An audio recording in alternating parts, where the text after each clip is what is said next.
Welcome to the third part of our journey through Germany's large landscapes. Martin Luther, Wartburg Castle, Weimar. If these words mean nothing to you, you should stay tuned. Located in the center of Germany, north of Bavaria and east of Hesse, Thuringia covers an area of around 16,000 square kilometers, making it the 12th largest federal state in Germany and one of its smaller states. However, this region was home to people whose accomplishments had a major influence on the history of mankind. Thuringia was already mentioned in the early 6th century, but was only formed as a state in 1920 through the unification of 7 of the 8 areas known as the Thuringian states. In 1945, it was expanded to include former Prussian territories such as Erfurt and northern Thuringia, then dissolved during the GDR era and only re-established in its current form on October 3, 1990. Thuringia has a population of 2.1 million, of which around 215,000 live in its capital Erfurt. Martin Luther, the originator of the Reformation, was ordained a priest in Erfurt Cathedral, which dates back to the 8th century.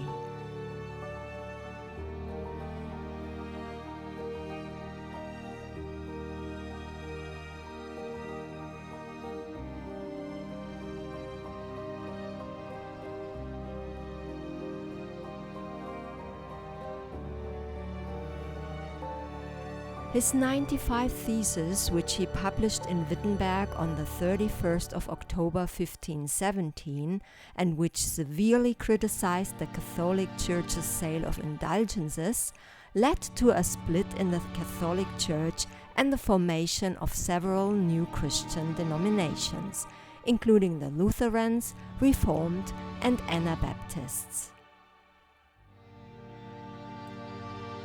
The resulting reforms and antagonism between Protestant and Catholic imperial estates not only caused unrest in Germany, but also started the 30 Years' War in 1618, in which the rulers of Denmark, Sweden, the Netherlands, and France also fought in changing constellations against the Habsburg Emperor and his Spanish relatives over the right faith. The figures vary, but research assumes that between 3 and 9 million people fell victim to this war, out of a total population of only 15 to 20 million. But it was not only Martin Luther's work that had a major impact. Artists and scholars from Thuringia, such as the poets Johann Wolfgang von Goethe and Friedrich Schiller, and the composer and church musician Johann Sebastian Bach, also left their mark. But now back to Thuringia of today. As is usual for the German Central Upland Range states, Thuringia also has a high proportion of forest. 32.6% of its land area is covered with forest, including several nature parks. The landscape is very varied. In the north is the Harz Mountains, and in the southern Harz Nature Park there are gypsum landscapes with steep slopes, rock formations and caves. In the northwest are the Eichsfeld and the Hainich Nature Park, where you can experience the impressive variety of tree species and the size of the beech forests in the Hainich National Park, for example on the treetop path, which is up to 24 meters high.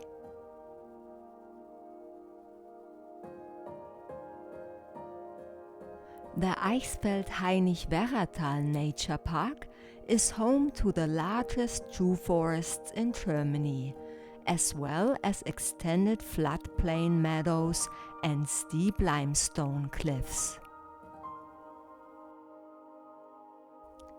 The Kyffhäuser Nature Park lies to the northeast. The Kyffhäuser Trail leads through forests, steppes and past orchards, and from the Kyffhäuser Monument of the same name, you have a sweeping view over the landscape.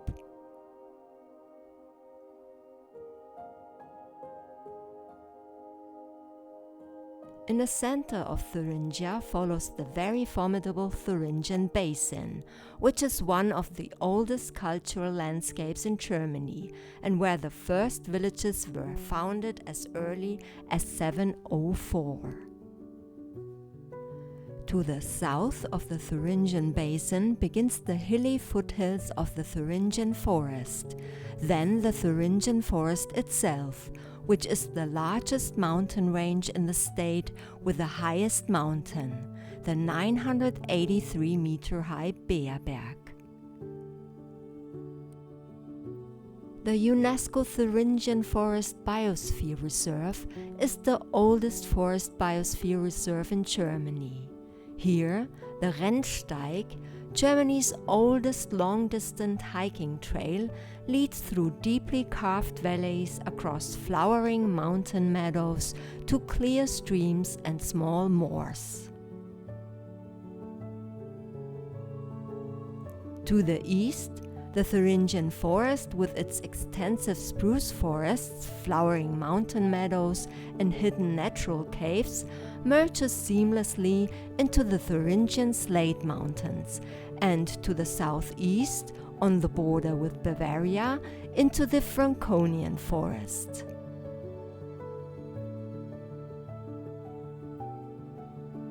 Together, they form the Thuringian Franconian Central Upland Range. As the name suggests, the Thuringian Slate Mountains Upper Saale Nature Park is crisscrossed by slate landscapes. There are also a number of ponds that were created by monks in the Middle Ages and are now home to otters, fire dragonflies, and waterfowl.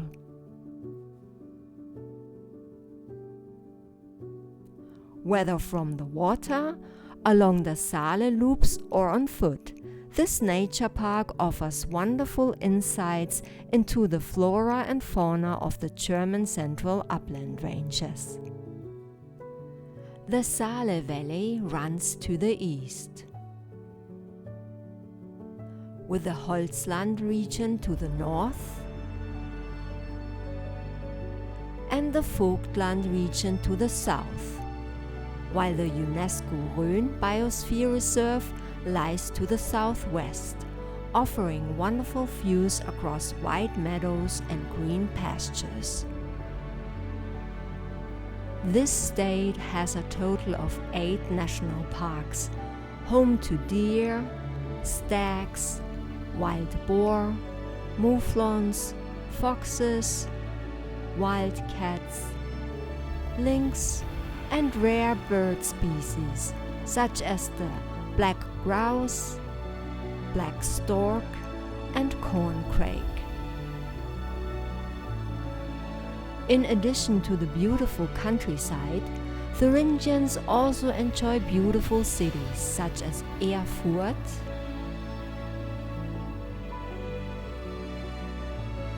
Weimar,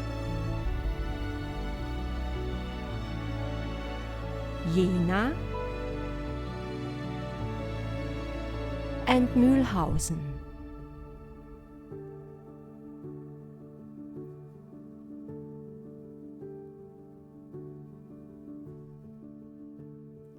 With impressive palaces and castles, such as the Weimar City Palace with the Palace Museum, the Belvedere Palace, the Wartburg Castle in Eisenach, and hundreds of private palaces, Thuringia's long history is still evident today in the many monuments worth seeing.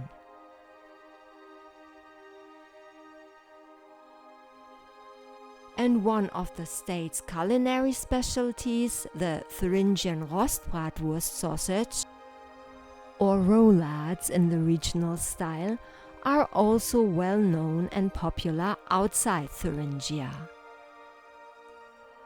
The next federal state that is at least partially part of the central upland ranges is Saxony, which borders Thuringia to the east.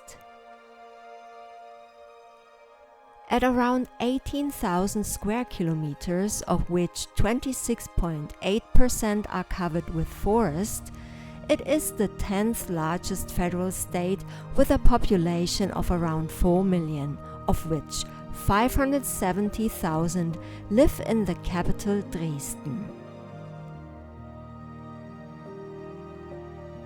The landscape of Saxony can be divided into 3 parts: lowlands, hills, and central upland ranges. The far north of Saxony is already part of the North German lowlands, but the further south you go, the hillier it gets. Via the Saxon Hills and the Lusatian Highlands, you reach the central upland range regions of Saxony in the south. They run through the state from west to east, with lower altitudes towards the east. In the southwest lies the Vogtland, which stretches as far as Bavaria, with the Erzgebirge Basin in the north and the Elstergebirge in the southeast.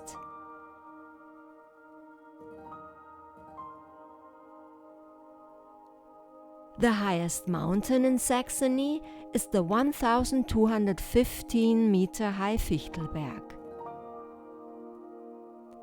The Erzgebirge Vogtland Nature Park lies to the south of the Erzgebirge.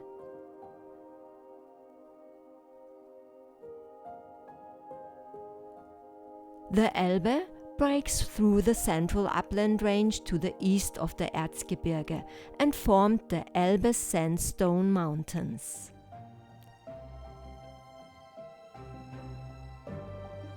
One of Saxony's most beautiful national parks, the Saxon-Switzerland National Park, is located here on the right bank of the Elbe.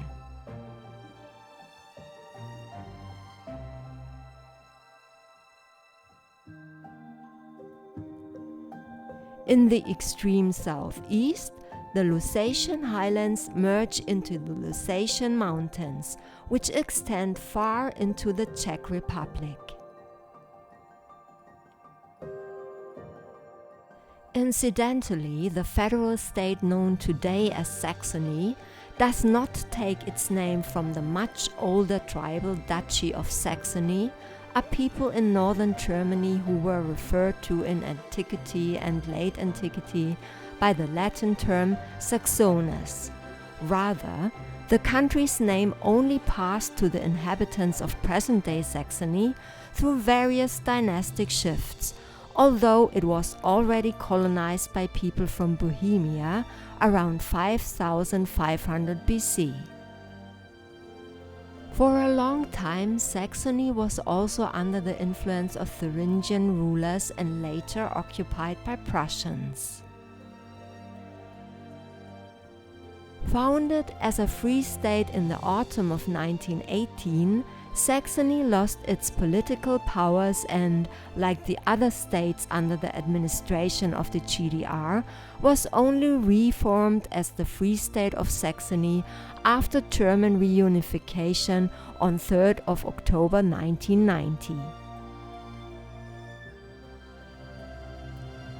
In addition to its beautiful countryside, Saxony is also home to some of the most beautiful German cities, including Dresden and Görlitz.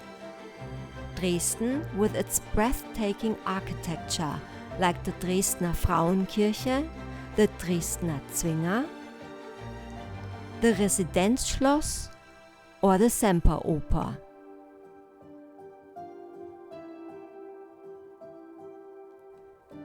And Görlitz, famous for its well-preserved old town where scenes from such well-known movies like Inglourious Basterds or The Reader were filmed. And let's not forget the 1100-year-old Meissen, which was not only the birthplace of today's Saxony, but has also been known since 1708 for the production of the Meissen porcelain, the first porcelain produced in Europe. Saxon Sauerbraten, Leipziger Allerlei, or the delicacies at Dresden's Striezelmarkt, one of the most beautiful Christmas markets in Germany. Saxony's cuisine will not disappoint you.